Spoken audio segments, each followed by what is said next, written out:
যে তারা সরকারে থেকে তাদের দল গোছানোর জন্য তারা বিভিন্ন রকম কৌশল নিচ্ছেন। অন্তর্বর্তীকালীন সরকারকে এবং সরকার প্রধানকে যে আপনি অবিলম্বে এই বিষয়গুলো ব্যবস্থা নিন, তারা জনগণের যে আস্থা আপনাদের উপরে আছে সে আস্থাও আপনাদের উপরে আর 1-11 যারা তৈরি করেছে তারা টিকতে পারেনি মানুষের কাছে। বাংলাদেশের ছাত্র রাজনীতির ক্ষেত্রে একই সঙ্গে বাংলাদেশের নির্মাণের ক্ষেত্রে একটা বিশাল ভূমিকা পালন করেছে সবসময়। এই দেশে যা কিছু মহৎ, যা কিছু মহান, তার অর্জন কিন্তু ছাত্রদের হাতে। সেই 1952 সালের ভাষা আন্দোলন থেকে শুরু করে, যা 21 ফেব্রুয়ারি কয়েকদিন পরেই শুরু করে সর্বশেষ এই ফ্যাসিস্ট বিরোধী আন্দোলনের যে বিজয়, সবকিছু কিন্তু সম্ভব হয়েছে এই ছাত্রদের অগ্রণী ভূমিকা পালন করবে।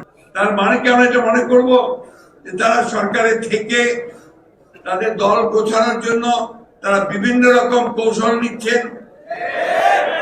এই কৌশল নিলে আমরা তা হতে দেব না, দেশের মানুষ তা হতে দেবে না। আমরা খুব পরিষ্কার করে বলছি, অবশ্যই নতুন যে কোনো রাজনৈতিক দলকে আমরা স্বাগত জানাবো। ছাত্র সংগঠন ইতিমধ্যে করেছেন, আমরা স্বাগত জানাচ্ছি। যখন দল তৈরি করবেন স্বাগত জানাবো।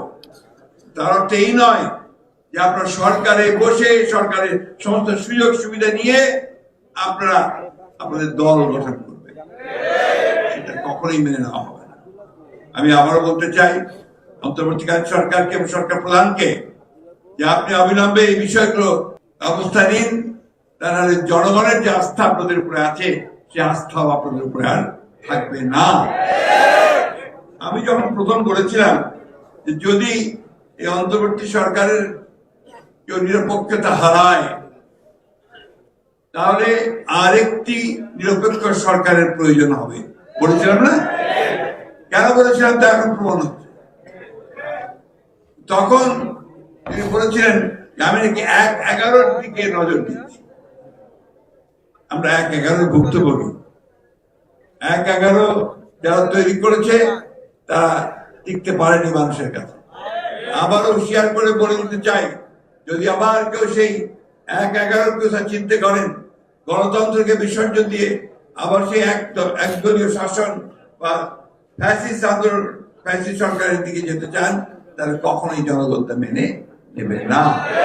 শুধু 36 দিনে তার ফ্যাসিস্টটা উঠে যায়নি, 15 বছরের আন্দোলনে, ত্যাগে, রক্তে কিন্তু ফ্যাসিস্টকে হাঁটতে হয়েছে। অবশ্যই 36 দিন ছিল একটা চূড়ান্ত যে আন্দোলন, সেই আন্দোলনের শেষ পর্যায়ে।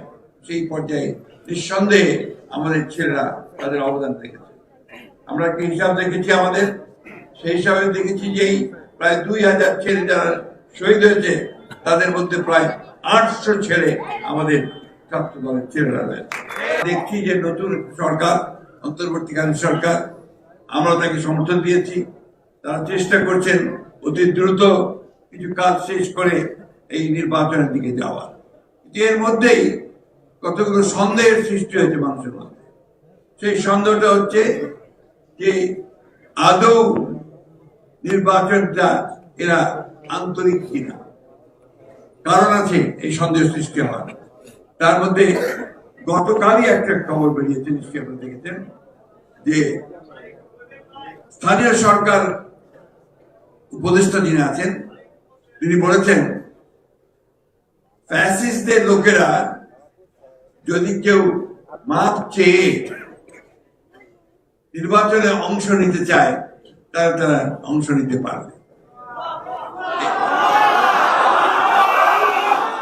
এটা কি আপনারা মেনে নেবেন? আপনারা এটা মানবে? এর থেকে এটাই প্রমাণিত হয়েছে যে তারা এখন তাদের নিজেদের স্বার্থে ওই ফ্যাসিস্টদেরকে তারা জায়গা দিতে চায়।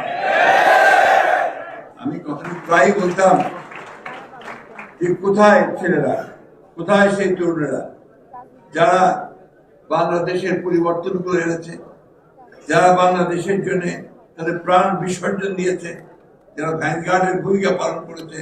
আমার সেই স্বপ্ন, সেই ডাক সফল হয়েছে।